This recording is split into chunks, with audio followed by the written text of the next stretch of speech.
And a very happy Monday to you at 12:07 in the West. Talk Radio 790 KABC, the John Phillips Show.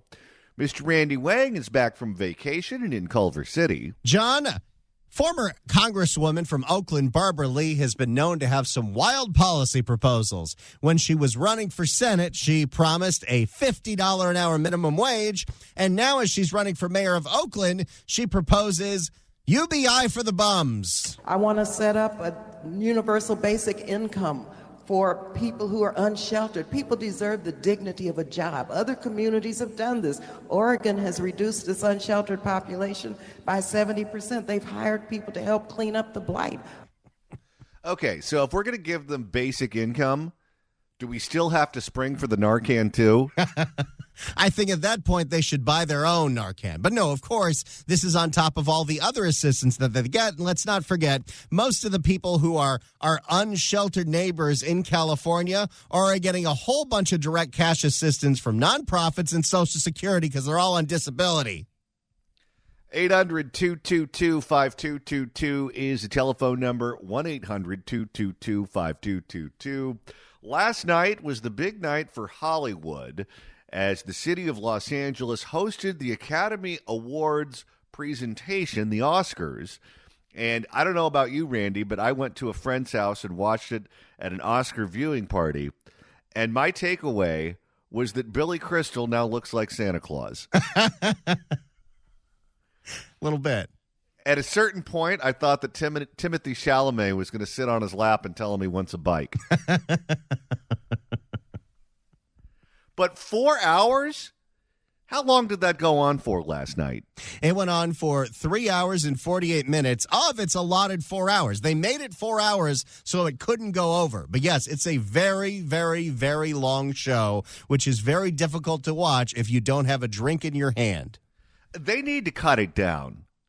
Half of these categories, I don't even know where you'd see these movies if you wanted to. Animated shorts? I know back in the day they used to play those in front of Roger Rabbit, but where can you see them now? They pretty much are films that are made to go out to the screeners for the Academy voters. Foreign films. Okay, I'll keep that in mind the next time I'm in Bulgaria. Cut that one out, too. Put those categories in the middle of the day, and let's just cut to the chase at night. Best Picture, Best Director, Best Actor, Best Actress, Supporting Actor, Supporting Actress. That's all I need. No more of these other categories. They're useless. I think next year they're adding more categories. What categories are they adding? Best Casting. Best Casting. Okay, great. Half of these movies are going to involve AI. So what, you give it to the guy sitting behind the computer? I don't know. 800-222-5222 is the telephone number. Randy, it was a very long weekend for the world of criminal justice, so let's go ahead and open up the California Crime Blotter.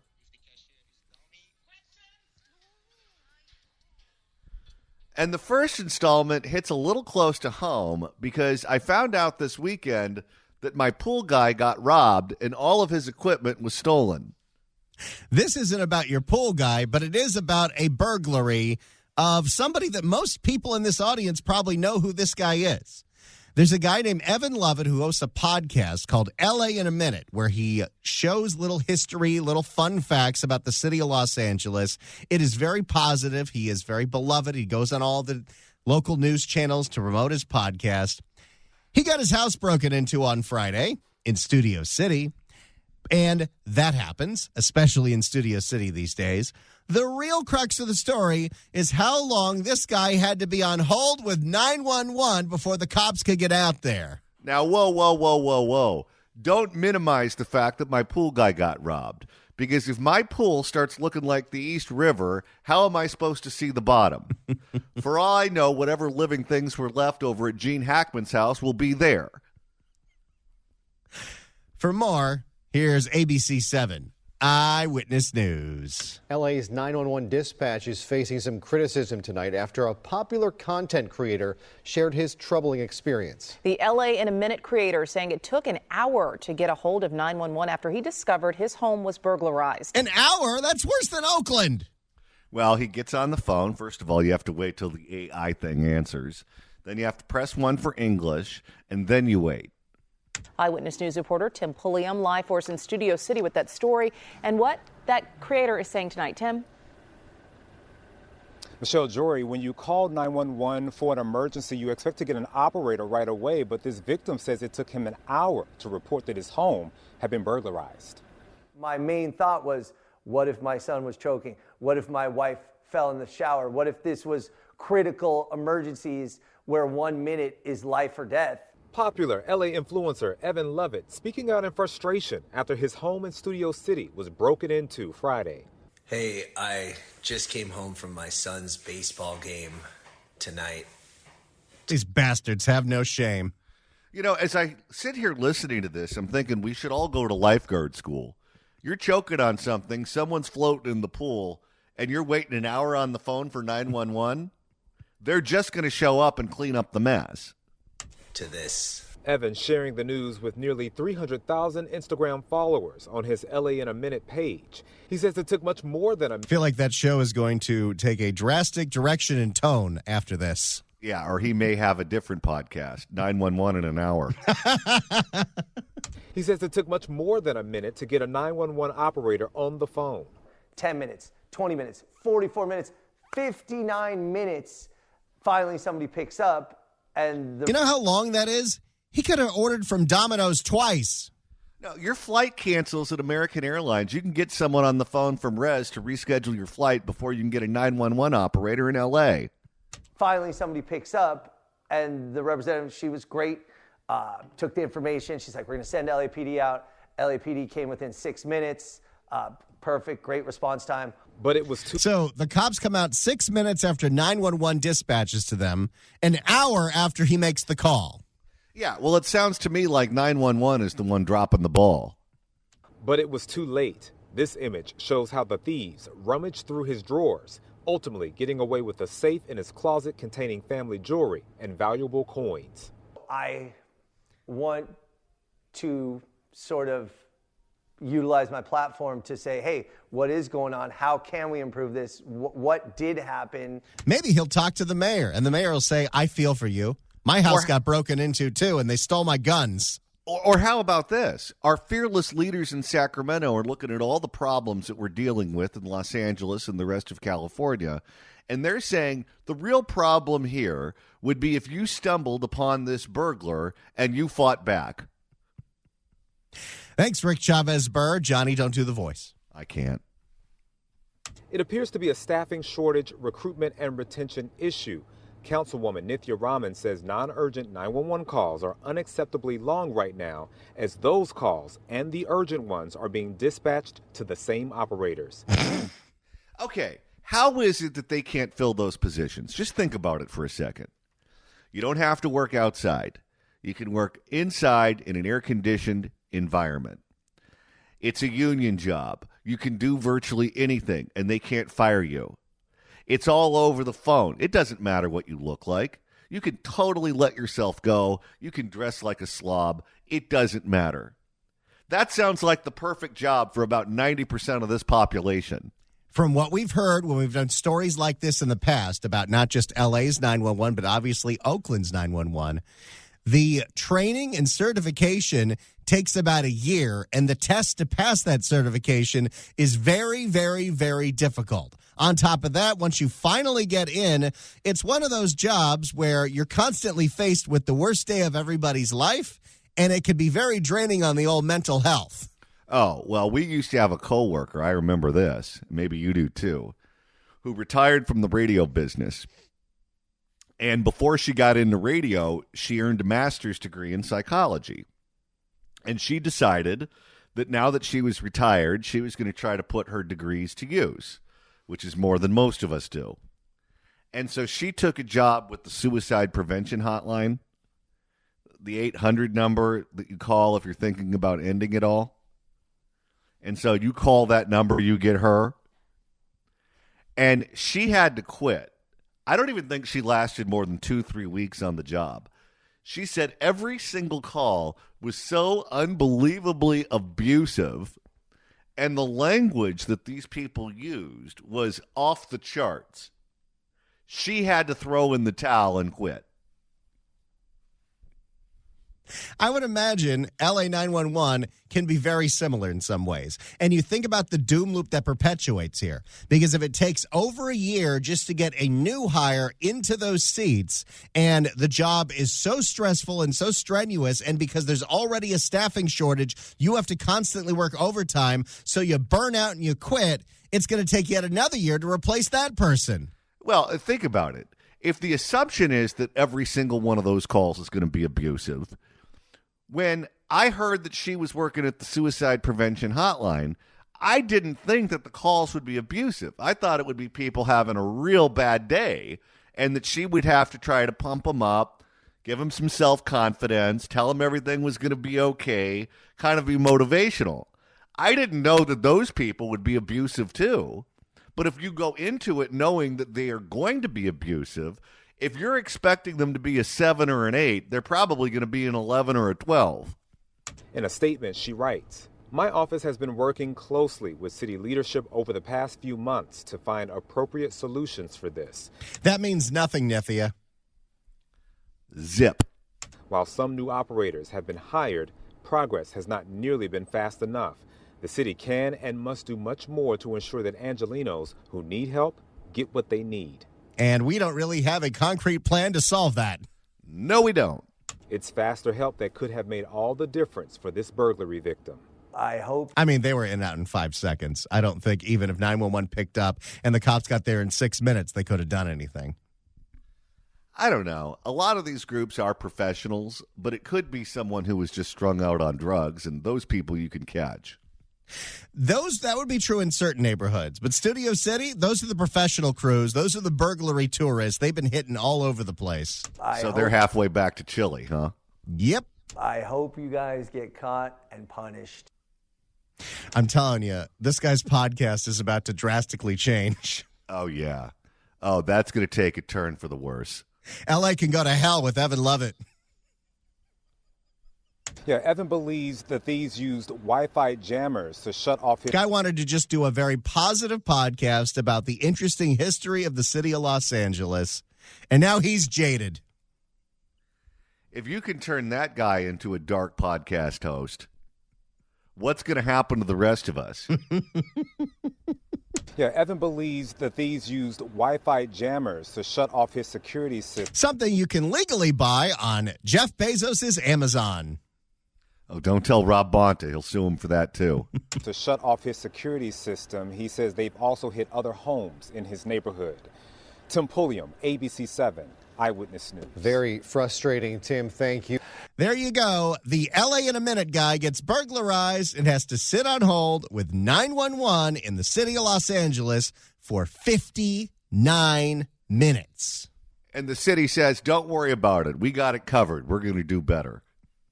Good luck. If you'd like to email the show, you can do so at johnnydon'tlikeshow@gmail.com. That's johnnydon'tlikeshow@gmail.com. And Randy, if you missed an episode from last week, like, my interview with Ryan Girdusky on Friday, and you want to go back and listen to it, that's easy to do. All you got to do is go to kabc.com, click on podcasts, go to the Apple Podcasts app, iHeart, Spotify, search for The John Phillips Show, hit subscribe. You can download all the episodes. You could do a Google on the YouTube or get that handy-dandy KABC app. Search KABC AM in the Apple App Store or the Android Store. It's the easiest way to listen live to this radio station and download all the podcasts. You can go listen to that interview. You can go back and listen to our most recent segment where we made fun of Katie Porter. What a bunch of bull. Let's go to Linda in West Hollywood. Linda, hello. Mm-hmm. Linda, are you there? Linda, are you on we mute? on mute? Jinx. Going once, going twice. No, Linda. Oh, Linda, call back. The prompt that Adam screened said, homeless man with a machete, naked, was whacking at my door. Don't use that term. The machete. Uh-huh. That's what you do with a machete. You whack it. Uh-huh. What do you say we change the topic and give away some tickets? Let's do it. 790 KABC welcomes Herman's Hermit, starring Peter Noon at the Canyon in Agora Hills on April 4th. Tickets are on sale now at AXS.com, but right now, caller number 9 at 1-888-790-5222 gets a pair of tickets to the show. Tickets furnished by the Canyon, where music meets the soul. Good luck dialing. All right, Randy, it's time to reopen the California Crime Blotter. If the cashier is dummy. Questions? And I'm not going to call myself the fashion police on this one, but you're really not supposed to wear white after Labor Day. Okay, this story, several people sent us over the weekend, and we've got to look at it from multiple angles because every different channel had something to contribute to this madness in West L.A., where a naked homeless man attacked and tried to sexually assault an elderly woman. Just another day in the life of Norman Rockwell's America here. Let's start with, of course, Fox 11's Ed Laskos. That story you'll see only here on Fox 11. Actually, it was on every channel. I don't know why they say that. Well, it's a naked man attacking an elderly woman. How can that not be on every channel and every language? That story you'll see only here on Fox 11. A 78-year-old woman was walking on a sidewalk in West L.A. when she was suddenly attacked by a homeless person, all of it caught on camera. Let's go live to Fox 11's Ed Laskos with that story. Ed. And that's just part of the story. It goes down West L.A. Broad daylight makes no difference anymore. Construction workers say, well, he wouldn't want to be naked at night. It gets cold. You know, it used to be that criminals tried to stay under the radar because they didn't want to get caught. Now they're breaking the law at high noon, naked as a jaybird. Well, the fact that this happened in the middle of the day and the fact that the guy is naked makes me think meth. Yes. Sometimes you do enough meth or PCP, you need to take all your clothes off because you get real hot real fast. and that's just part of the story. It goes down West L.A. Broad daylight makes no difference anymore. Construction workers say they know the victim, and they also know her attacker, a homeless man. They said they saw earlier dancing around, having a good time by those tents over there, and then a few... Dancing around? Boy, he really wasn't trying to be under the radar. He had a tank of the real good stuff. Dancing around, having a good time by those tents over there. And then a few hours later, he is back, he is naked, and he's on the attack. Naked and unafraid. Back here, he is back, he is naked, and he's on the attack. I think that might be our first Ed Laskos drop of the year. He is back, he is naked, and he's on the attack. He's the best. Attack in West L.A. in broad daylight. He wasn't stopping. I mean, we were screaming, and he was totally just bashing our head. And I really don't even want to think about if we weren't here. They heard the screams and then saw this. A homeless man. He's naked. He's sexually aggressive. He is on top of a woman, an elderly woman in her late 70s. She was beaten. This is unconscionable. Well, if he actually gets charged with the crime, which he might now that Gascon is out, you could also tack on a case of elder abuse, too. She was beaten really bad. Her face was bloody. Her teeth looked like they were broken right here. And it was horrifying. Horrifying for Rick and the workers at this construction site. They move fast, rushing in to pull off the naked man, breaking off the attack. Ugh. Of all the people you have to pull off from an assault, you got to touch that guy. In the old days, by the way, before you knew that you would go to prison for this, one of those construction workers would take a pipe and put an end to this problem. If this happened in New York, that's how this story would have ended. Oh, yeah. It would take one shot, and that would be the end of it. This guy doesn't belong in society. Someone's got to put him down. Just listen to the audio of this attack. It sounds like something you'd hear at the zoo. And just when you think it can't get any worse, they knew this was coming. Sooner or later, no, you can get the vibe, and this is a bad vibe. And these guys they're all drug addicts. It's the bad vibe. Wait, I thought there are unhoused neighbors. Oh, yeah, it's the high cost of housing that's causing them to be naked on the streets doing meth. It's the bad vibe coming from this freeway underpass. You can't pass up all these tents. And who knows what else here at Barrington, just off Pico. That's been drugs. It's like the gateway to Brentwood. That's been drugs, violence. I saw a guy hit a dog the other day. We've been talking to the city. But the city isn't listening, he says, despite all the desperate calls for help. That was one of them. I don't know about you, but I'm just glad that O.J. Simpson isn't around to see what's happened to his old neighborhood. I wish I could say something that would give someone peace of mind, other than, I think people start to have to demand that people do their jobs and they clean this place up. Now live, he is talking about... And by the way, this is a district where, this is Tracy Park's district, so who exactly is giving her the runaround of not getting rid of these drug addicts? Well, the city just doesn't have the will to shut down these encampments. You have an encampment where you have angry, aggressive, naked people on drugs harassing the elderly, and you don't shut down that encampment, then the rest of them are doomed too. Now live, he is talking about city leaders doing their jobs, allowing LAPD to do theirs. The construction workers held this guy off. LAPD rushes in, they cuff him, they take him away. The elderly woman being treated this late hour. And as for Rick, he makes a good point, saying he's a patient guy, but after watching this horrible attack, he tells me, you got to wonder when people are going to say they've had enough of this already. For now, we are live here off Barrington. Back to the west side we go. So that's the first report on this that I listened to with, again, the master, Ed Laskos. He is back, he is naked, and he's on the attack. And I also listened to this on KTLA and on KCAL. And while I don't need to play you the entire report from KTLA, they added one detail that I found fascinating. Are you ready, Johnny? I am ready. The incident happened Thursday afternoon on South Barrington Avenue, just off the 10 freeway. Police say 33-year-old Ishmael Bangura ran out of his nearby apartment building, the Iris, a new development for formerly homeless individuals. This homeless man has housing. So wait, so we're paying for his housing, and he's still hanging out in the encampments naked, attacking elderly people. It's the exact same crap that's been going on in San Francisco for years and years and years. All of the homeless people that are doing drugs in the encampments, they are the people that we already gave the housing to. This is what you get when you go with Holly Mitchell's housing first policies that she put forth when she was in the California State Senate over a decade ago. They get the housing and then they go into the drugs in the encampments anyway. Can't we save the money by not even paying for the housing and just get the man some underwear?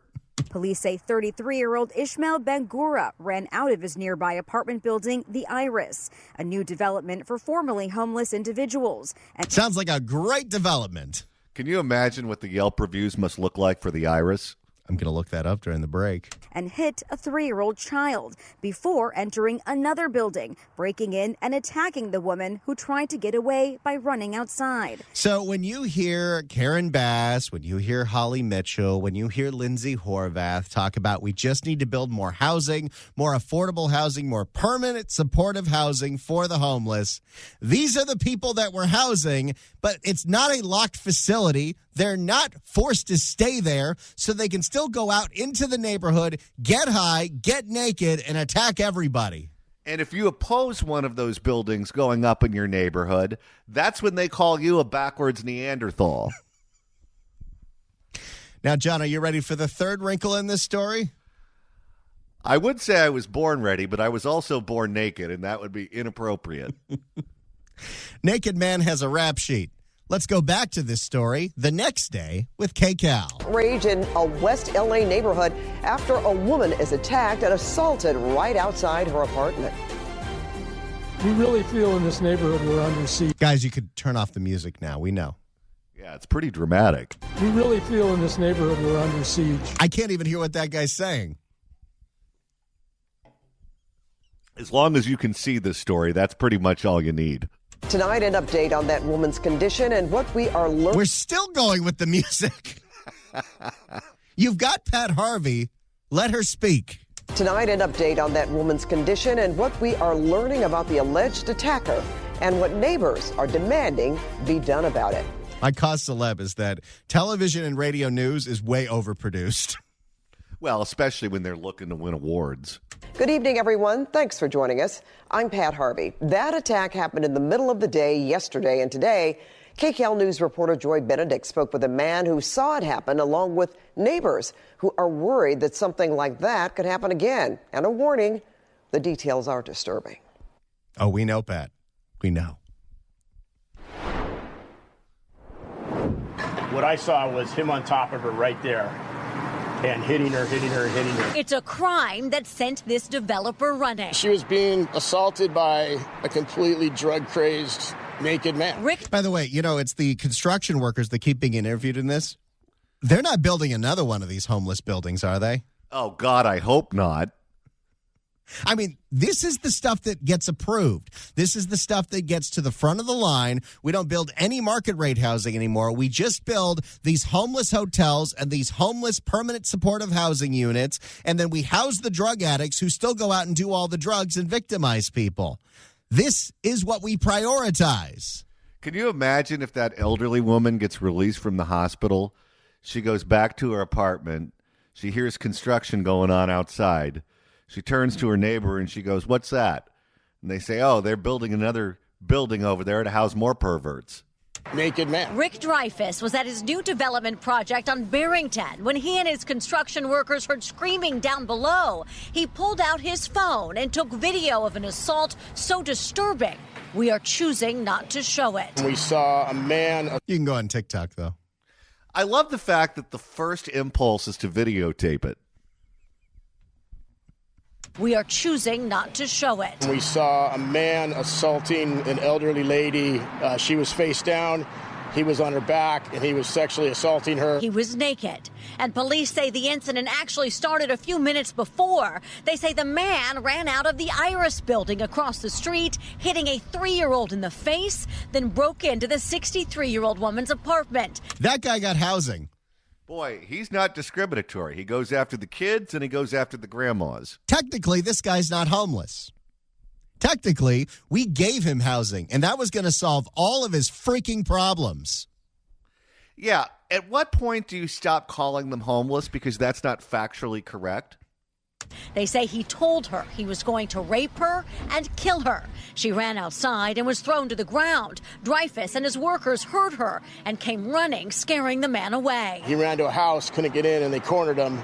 And luckily for him, the cops came. The 33-year-old arrested is Ishmael Bengura. Court documents show Bengura has several previous charges in the system. You don't say. That's the most surprising thing I've heard all day. So what are all these projects that Holly Mitchell and Karen Bass and Lindsay Horvath keep pushing forward in the city and the county of Los Angeles? It's housing for career criminals.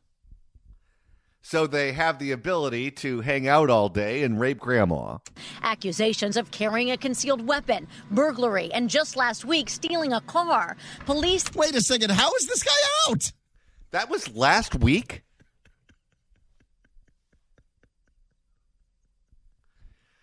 He's busy.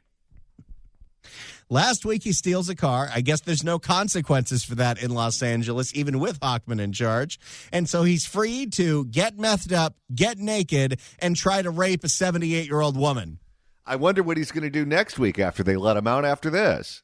Last week, stealing a car. Police say he lived at the Iris building, which, according to LA Housing, offers 34 units to low-income homeless people. We got to stop all this now. You are subsidizing this. You're subsidizing this criminal so he doesn't have to find a job and pay rent, although I don't know how employable you are if you're naked and on meth. But the point is this. You're financing this. All the money that we paid in Measure H, Triple H, and now Measure A goes towards subsidizing projects like this that are going up all around the city of Los Angeles, and we are housing career criminals to do their drugs, to commit more crime, but don't you worry, they're not homeless anymore. I'm all for paying for homeless housing. I just call mine the state penitentiary. Every single time Gavin Newsom likes to go up on stage and talk about, well, you got to understand, we have to close the prisons because it's so expensive to house the prisoners. I got to imagine all the damage this guy did just in the last 3 weeks is more than $110,000 a year. Oh, yeah. How much would it cost to put this guy in San Quentin, and how much is it going to cost us to leave him at the Iris? Which, according to LA Housing, offers 34 units to low-income homeless people. We've been expecting something like this. We really feel in this neighborhood we're under siege. Vic Pacheco lives next. Gee, I wonder why neighborhoods keep saying we don't want this crap in our area. This isn't NIMBYism. I'm telling you, though, none of this is going to get better until you start voting different. If you keep voting for these people and you keep voting for these initiatives that they ask you to vote for, you're going to get more of this. Vic Pacheco lives next door. He says the issue isn't just the building, but the homeless encampment under the freeway, which, despite being declared unlawful, has yet to be dismantled. The drugs have gotten worse. The violence has gotten worse. There's fights. There's fires. You can see the underpass. There's smoke. Dreyfus says the city told him. This is, pretty close to the old Palisades, And they're starting fires, you don't say. There's smoke. Dreyfus says. Notice how we're, 2 months out? Still no cause of that fire, huh? No. And we've learned nothing. There's smoke. Dreyfus says the city told him they have to post a sign before the encampment can be cleared. This is the city of Los Angeles at its worst, everybody.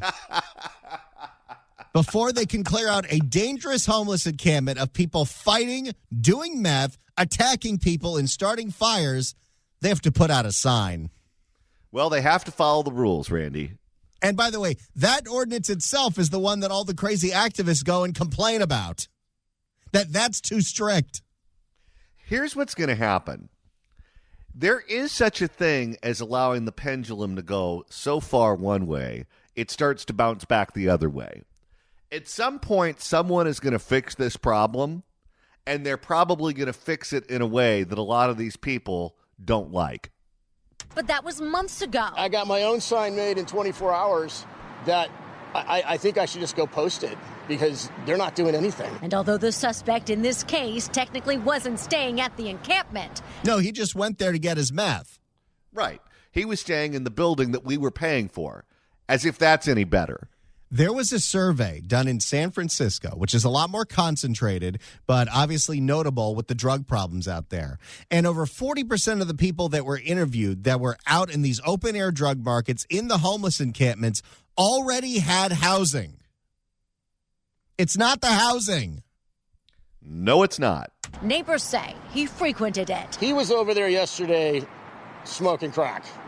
Oh, boy. This guy's a throwback. Yeah, we thought it was meth this whole time.